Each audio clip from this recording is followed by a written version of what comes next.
avoir des épreuves. Il y a beaucoup d'enseignements qui se donnent aujourd'hui qui disent quand tu deviens chrétien, tout devient rose. Dieu vous a un boulevard de bonheur, tu n'auras jamais d'épreuves. Mais dans la parole, ce n'est pas ce qui est écrit.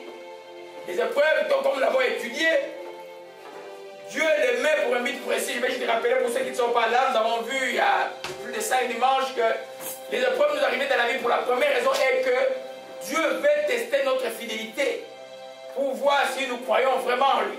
Il a fait avec Abraham, il le fera avec le prêtre, il le fera avec n'importe qui. Alléluia. Alors, quand l'épreuve arrive dans la vie du croyant, il y a des enseignements qui se donnent un peu partout maintenant en Afrique. Comme une épreuve est nécessairement une malédiction. Non, c'est faux. Amen. Non. L'épreuve, la Bible dit qu'avec l'épreuve, Dieu cherchera toujours un moyen de te faire sortir. Le texte de Jacques, dans le chapitre 1, dit simplement regardez comme un sujet de joie complète les diverses épreuves auxquelles vous pouvez être exposés. Alléluia. Surtout les épreuves que vous subissez comme chrétien parce que vous êtes chrétien. Il n'y a aucune malédiction en ça. C'est la normalité de la chose.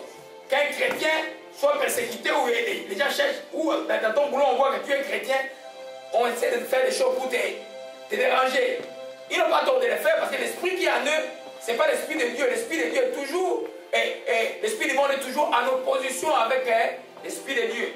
Amen. On a vu que c'était la première raison. La deuxième raison, on a vu que c'était pour qu'on se découvre qui l'on est réellement. Des fois, on se croit qu'on est fort alors qu'on n'est rien. Amen. La Bible dit que si tu es faible pendant la détresse, ta force n'est que détresse. L'épreuve peut t'aider à te connaître mieux. Amen. Si tu vivais dans la prétention de dire non, j'ai besoin d'être humble ou peut-être d'apprendre. Comme il y a des gens qui vont ouvrir des églises sans avoir la révélation de la parole de Dieu, ils ont fait l'école publique pendant 4 ans, 5 ans, il va ouvrir l'église, il se rend compte que il lui faut maintenant peut-être lire un livre avant d'aller prêcher. Il y a quelque chose qui te manque. Amen. Alors là, tu découvres que tu n'as rien. Tu as besoin d'être humble, d'aller apprendre et puis surtout d'appeler que tu sois rempli du Saint-Esprit. Amen. Si tu n'es pas rempli du Saint-Esprit, tu ne peux pas servir Jésus-Christ efficacement. Les apôtres ont entendu qu'ils soient remplis du Saint-Esprit avant de sortir. Il y en a qui disent dans les...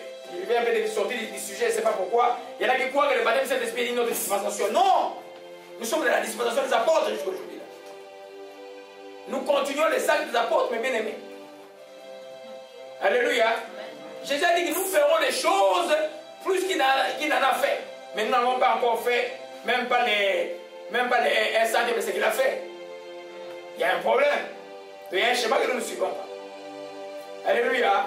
La troisième raison que nous avons vu que l'épreuve produit la persévérance. Il n'y a pas, je ne connais pas les chrétiens sans persévérance. Si tu es chrétien, tu dois être persévérant.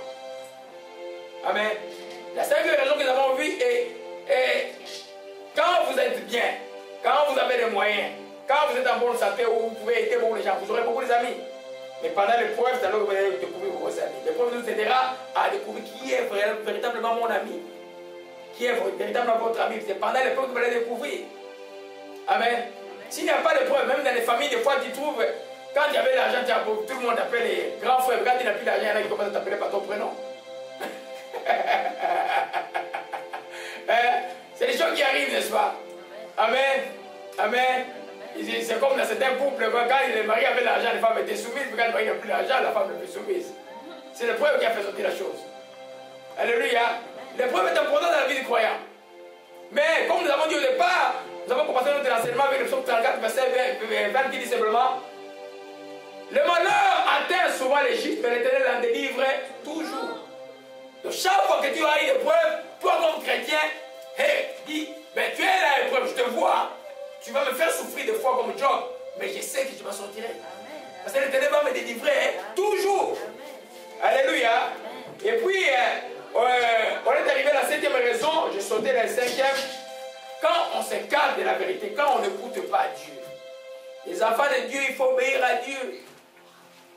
Amen. Aujourd'hui, il y a une église qu'on appelle les grandes églises. Allez voir comment les gens sont habillés. Ils sont comme si c'était une boîte de danseuses nues au centre de ville de Montréal. Et ils sont en train de chanter et tous les corps sont dehors.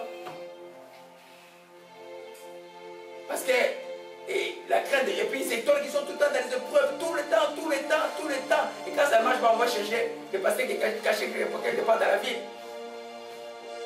Amen. Amen. Dieu aime que ses enfants puissent l'écouter. Ce qui était vendredi ou dimanche à la prière à la maison, on a passé un texte d'un Jean qui dit simplement, et si ton cœur ne te condamne pas, tu es en assurance devant Dieu. Amen. Mais si tu fais toujours le mal, tout le temps, les Saint-Esprit te parlent. Tu sais que voler c'est mauvais. Les Saint-Esprit t'a parlé, tu n'as pas écouté. Tu as continué, tu as fait fi aux ordres du Saint-Esprit. Tu as des problèmes, tu peux avoir des problèmes. Tu vas être puni pour ton problème. Si c'est le vol, on va t'arrêter, tu vas faire 6 ans de prison, il faut faire 6 ans de prison. Et là, tu vas te réveiller, comme le psaume 107 c'est écrit, dans le trou là, tu vas te réveiller, tu vas crier, mais Dieu va venir t'aider, mais tu auras payé ton prix. Alléluia. Quand on n'écoute pas, c'est la 7e raison, qu'on n'écoute pas volontairement ou involontairement. Involontairement, on a parlé de beaucoup de Balaam, je ne vais pas revenir sur ça. Amen. C'est-à-dire que tu fais quelque chose, tu n'es pas conscient que c'est une mauvaise chose, mais toi, ton devoir comme enfant de Dieu, tu dois connaître la parole. Si tu es dans l'ignorance, l'ignorant paye le même prix que celui qui connaît et celui qui ne connaît pas. Selon le principe de Dieu. Il faut que tu es chrétien, ça fait 20 ans qu'il ne comprend pas les principes de Dieu encore jusqu'aujourd'hui. Alléluia. Amen. Tu dois être capable, après 10 ans de chrétienté, de dire, oh, voilà ce que je t'ai dit. Maintenant, je suis une personne totalement changée. Alléluia. Amen. Amen. Alors, maintenant, nous avons commencé une nouvelle série que je vais entamer maintenant, que depuis 2 dimanches. Toutes ces épreuves ont une finalité, une unique finalité. C'est pourquoi les chrétiens ne peuvent pas n'importe quelle épreuve. Que ce soit l'épreuve parce que tu es croyant, parce que l'épreuve parce que l'épreuve qui arrive à tout le monde comme la maladie ou un problème financier. Chaque épreuve ou une personne qui te contrarie tout le temps, qui est tout le temps en opposition avec toi, ou un boss au travail qui vient marcher sur toi, qui te maltraite, qui t'envoie faire le travail 10 fois plus que les autres, pour toi, chrétien, cela t'est bénéfique. C'est pourquoi j'ai nommé cette dernière portion d'enseignement qui c'est la finalité des épreuves, c'est simplement de faire mûrir ou de faire grandir le fruit de l'esprit dans nos vies. Alléluia. Juste Galates 5, verset 22. On peut aller ouvrir nos Bibles dans Galates 5, verset 22. Alléluia.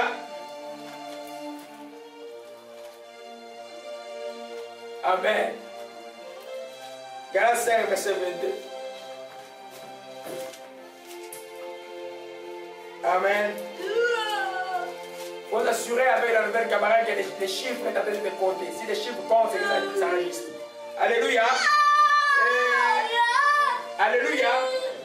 Nous lisons nous tous, les fruits de l'esprit, c'est l'amour, la joie, la paix, la patience, la bonté, la bénignité, la fidélité, la douceur et la tempérance. Amen. Amen. Ça se rappelle les fruits de l'esprit. Tous les fruits de l'esprit se maturent simplement à travers les épreuves. Alléluia. Amen. Sans épreuve, tout le monde est bon. Sans épreuve, tout le monde aime et tout le monde est plein d'amour. Amen.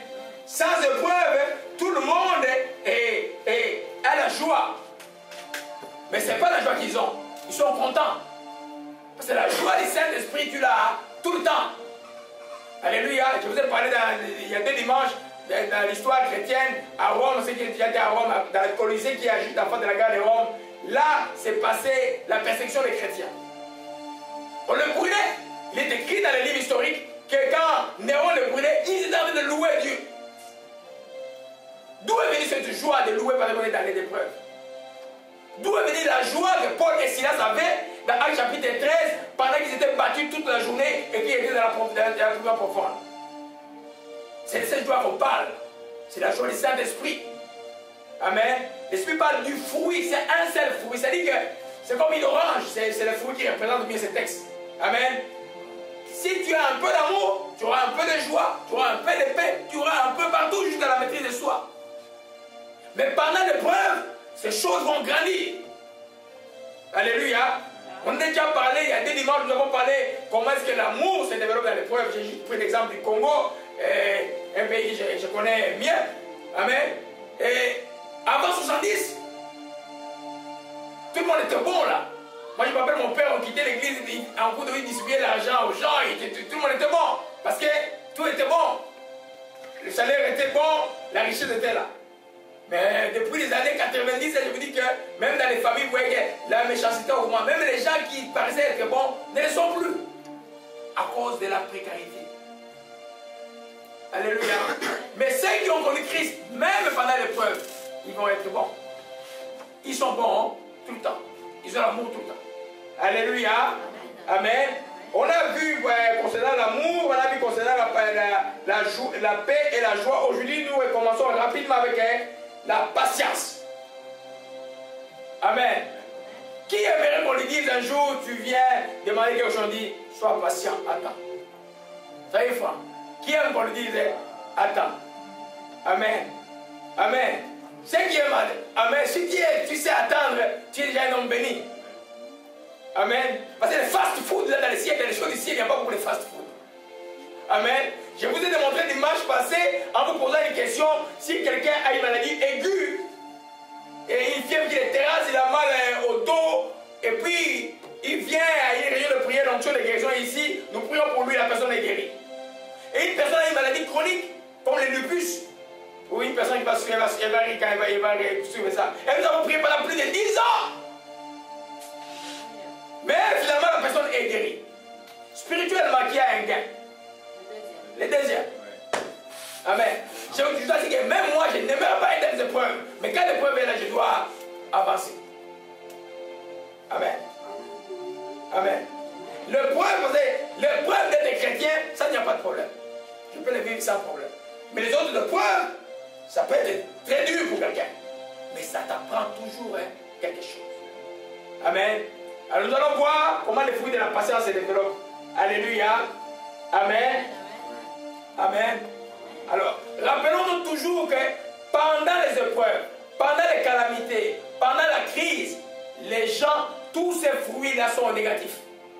L'amour diminue, la paix diminue, la joie diminue. Les gens qui étaient patients deviennent impatients. On a vu ça pendant les verglas ici. Là. Alléluia. Amen. Amen. Alors, mais la Bible dit que la patience, c'est une vertu chrétienne. Savoir attendre quelque chose d'important. La Bible nous parle de Moïse qui était l'homme plus placé que tout autre homme sur la terre. Mais un jour, il a manqué la patience et lui a coûté simplement de ne pas voir Canaan. Pour nous montrer que Dieu veut que nous soyons tout le temps patients. Dans le mot patience, il y a le mot souffrance dedans. Il y a le mot souffrir dedans. Dans les termes, c'est pâtir, c'est dire souffrir. Amen. Il y a aussi le mot supporter qui est dedans. Alléluia.